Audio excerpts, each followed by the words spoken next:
好，我是小齐。自古以来呢，古人都非常的崇尚观星象、测吉凶。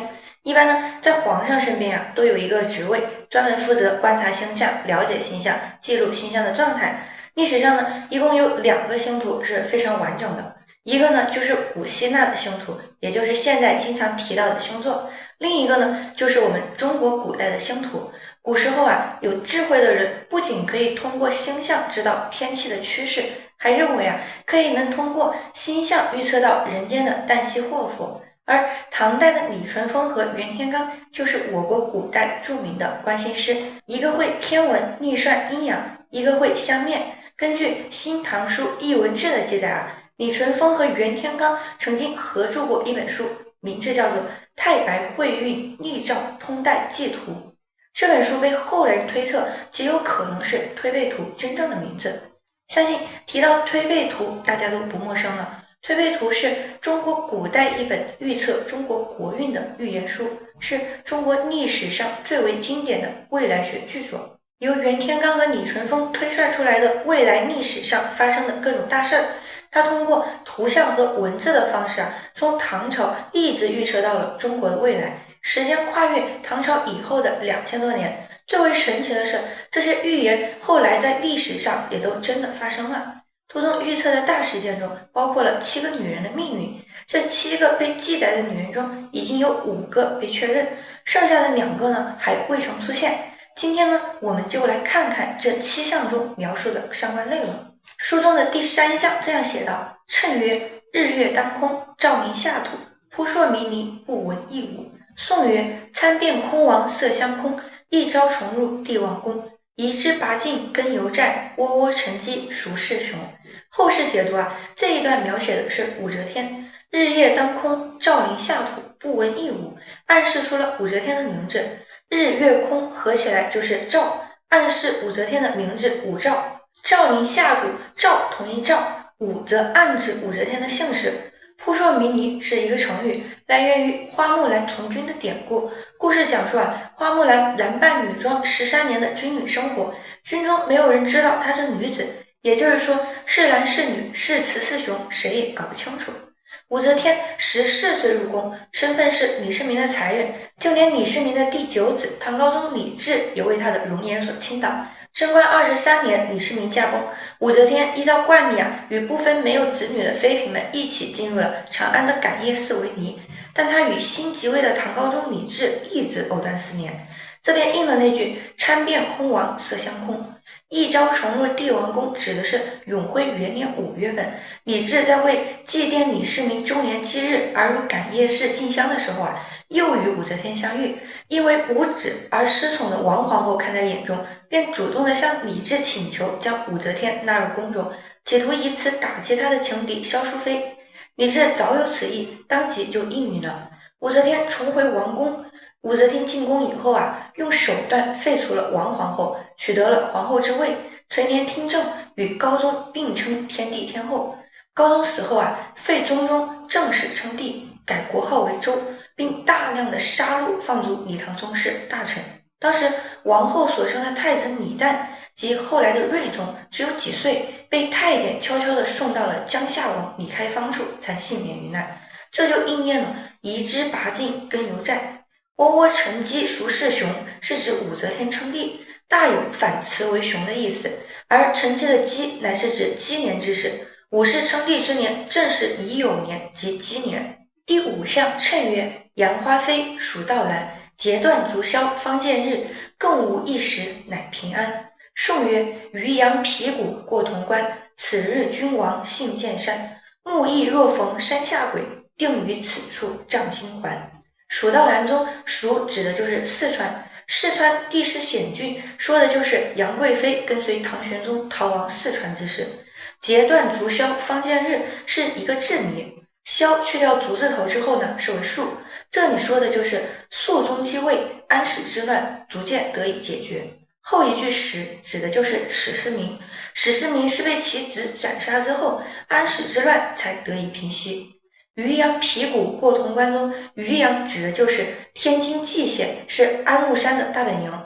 鼙鼓呢是指军中的战鼓，已经过了潼关了，后来长安沦陷，君王外逃，逃往剑门关，也就是应了那句此日君王信剑山。接下来又是字谜，木易若逢山下鬼。木易为杨，这是中国4大美女中最后的一朵金花杨贵妃。山下鬼为尾，在马尾坡下，玄宗为了江山，为了自己赐死了杨贵妃，应了那句定于此处仗金环。第18项中，谶曰：天下之母，金刀伏兔，38之年，治安巩固。宋曰：水寒平仍不是灾，逆服幼主作灵台。朝中又见拆光照，雨泪成颦气象开。这一卦象啊，指的就是现在热播的大宋宫词中刘涛扮演的角色刘娥。天下之母，金刀伏兔。天下之母就是说刘太后权力大握，母仪天下。金刀伏兔中，兔字就是卯兔的卯，金和刀加上卯字放在一起就是刘字，繁体字的刘。38之年，治安巩固，是讲刘太后死了之后啊，宋仁宗继位，这个时候正好是3824岁。在刘太后期间，实际上政治清明，国泰民安。水旱平仍不是灾，是说刘太后辅政期间，虽然有旱灾、水灾反复出现，但是她也大修水利，也不算是什么灾难了。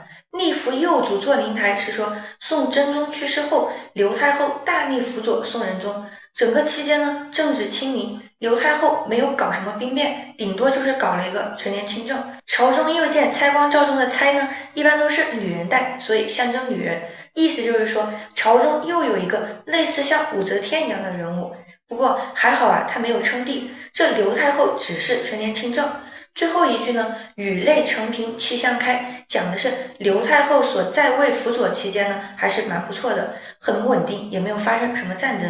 第31卦象，谶曰：当涂一孽，秽乱宫阙，一男一女，断送人国。宋曰：忠臣贤士尽沉沦，天启乱更分，众有胸怀能坦白，乾坤部署救明君。当涂一孽，秽乱宫闱。当涂那就是说在仕途中，意思就是把持朝政的意思。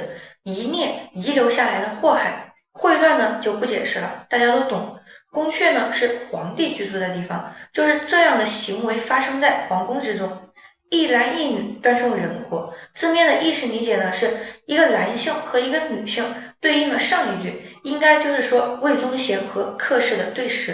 他们两人呢在宫中祸乱，宫中已经成为了他们的天下，而魏忠贤毫无疑问是著名的大奸臣，自然也断送了明朝的江山。忠臣贤士尽沉沦中的忠臣啊，在这里有2个层面的含义，一方面代表魏忠贤，另一个方面代表朝廷上的忠义之士。当时前者在宫中一手遮天，将后者进行了大规模的打压和杀害，他们的士气也已经沉沦。天启乱更分中的天启呢，是明熹宗朱由校的年号，然而由魏忠贤带来的祸乱仍然还在延续，直到朱由检继位之后啊，魏忠贤才被打击。这些遭到了迫害的忠义之士，他们虽然胸怀坦白，但明朝的气息已经走到了尽头。